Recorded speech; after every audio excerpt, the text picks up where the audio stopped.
And welcome back to the third video in this isn't gonna be the third. This is gonna be like the fifth video technically, but the third video of Dima and I on the field of the 4th Street Sports Show. Day 1, fall camp football. We are sweaty. We are tired. Now, given, of course, the players are. We just like to complain. Yeah, but they're in the shower. Yeah, but they're in the shower. We're doing the real work. I'm kidding.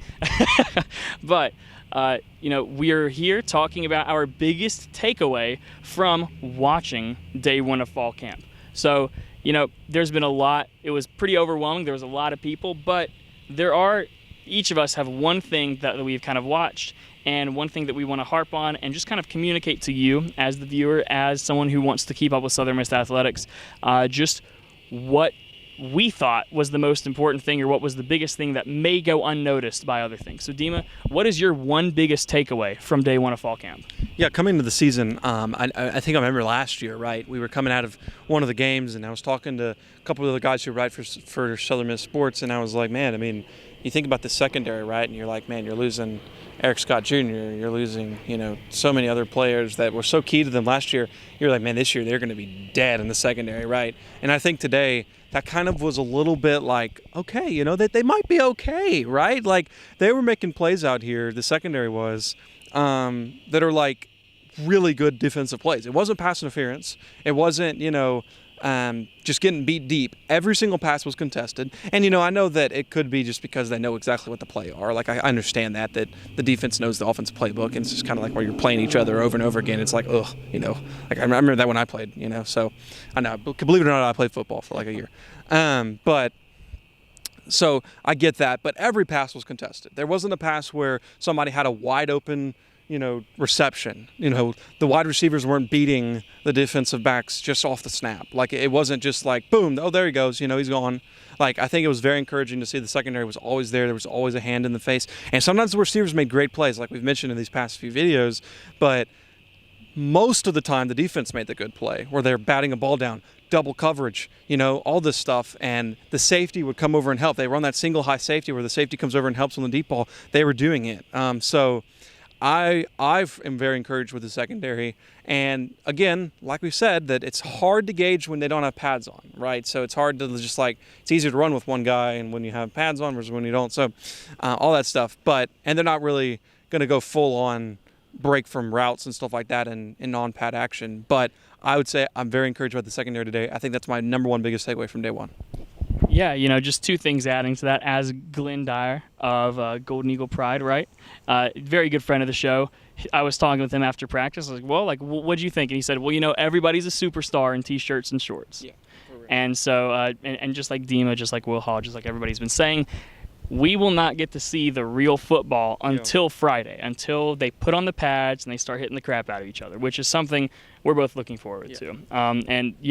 Just something, it's almost mirroring baseball. You know what I mean? Baseball, this past season, everyone was thinking, oh gosh, the pitching's going to be awful because they lost so many guys. And just like in football, they lost so many guys in the backfield. And beginning of the season, it wasn't Tanner Hall that was making those crazy outings. It was people like Nico Mazza, Cross Sibley, Matt Adams. And it's encouraging to kind of see the same thing of, it's these guys. Really MJ Daniels was electric today. But I would say my biggest takeaway, Brandon Hayes, we are so happy that you are back. This guy is incredible. His speed, the ability to just no matter where the ball is, if it is within 6 feet of him, he's grabbing it. He's fast. He's able to beat out these DBs that we have just been praising as one of the best things about today, and he was consistently beating them out. And it was really, really great to see. And it seems like, even though he was out pretty much all of last season with an injury, he's already built that relationship so well where he's almost kind of obviously nobody can really replace Jason Brownlee, but as I've seen in the drills, if everybody was in coverage, including B. Hayes, they were like, all right, you know what? Brandon's out there somewhere, and they just chuck it to him. And they need that guy. Yeah, and they really, really need that guy. But, Brandon Hayes was great, and that's not to take away from any other wide receiver. The wide receivers were incredible today. You got your Jacarius Castens, who his footwork today was immaculate. He was constantly just battling it out with the D-base. He looked huge today. That was not the same player that we saw last year. And Ty Mims as well. I think Ty Mims is set for a breakout season, but who's really set for a breakout season? The biggest takeaway, in my opinion, is Brandon Hayes is back, and if he can stay healthy, he's going to be really scary. Yeah, and I'd say Ty Mims was in the slot for most of the day today, which I think is what we said in last season. We talked about, man, you put that guy in the slot and he's going to be dangerous, and we were hoping that they weren't going to move him to the outside.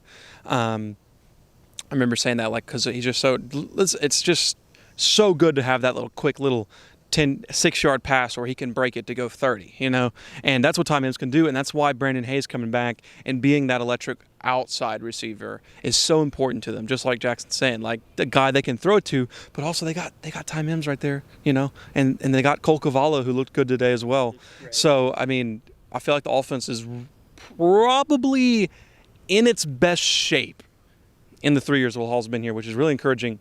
But they got to have a quarterback to throw, and that's been the question for 3 years. Because you feel like the offense last year, if you had a competent quarterback, they could have won 9 games. So, I mean, they were in most of the games they played. So if you have a competent quarterback, it's going to help Brandon Hayes. It's going to help Ty Mims. It's going to help Ja'Carrius Caston. It's going to help all these other wide receivers who looked pretty good today. Everybody looked good today, but like Jackson said, no pads. So we'll come back with pads on. We'll see who looks good. Yeah, absolutely. And, this isn't even mentioning another star from last year that we both feel could have a breakout season. All of these wide receivers can have breakout seasons, but, Latrell Frog Jones. He had great catches. Like, he had great catches today. And even the running backs, even the younger running backs, like 23 and like 20, who probably aren't going to be getting much, if any, playing time today, they were making great catches as running backs, beating out some DBs. Yeah. So it's a very encouraging thing as a Southern Miss fan to see what this offense is capable of. And now it's time to see who's going to start at quarterback and if they will be able to execute and if they will be able to just kind of capitalize on the talent that they possess, in every sense on the field. Yeah. Dima, do you have any other thoughts? No, I'd just say we'll be here all August covering fall camp. We're not necessarily going to do these videos every single week, but we definitely want to do one today to give you kind of a first taste sort of thing. We'll be on the podcast soon. And kind of going over fall camp probably Saturday, because we'll have 3 days to kind of Jackson's not going to be here tomorrow, but I'll be here Thursday, Friday, Saturday, and he'll be here Friday, Saturday, so we'll have 3 days that we both watched, and we'll probably do a kind of a first week fall camp podcast, so be looking for that on 4th Street. And then obviously we'll always have Will Hall's presser and players on here as well, on the YouTube. So yeah, that's it. It's hot. I'm ready to go inside and go eat. Could not have said it better myself. The sun is beating down on me. My shirt, but we're the only people out here. My shirt is like 8 pounds heavier than it was, and it's a dry fit. I don't even know how you soak a dry fit shirt, but we did.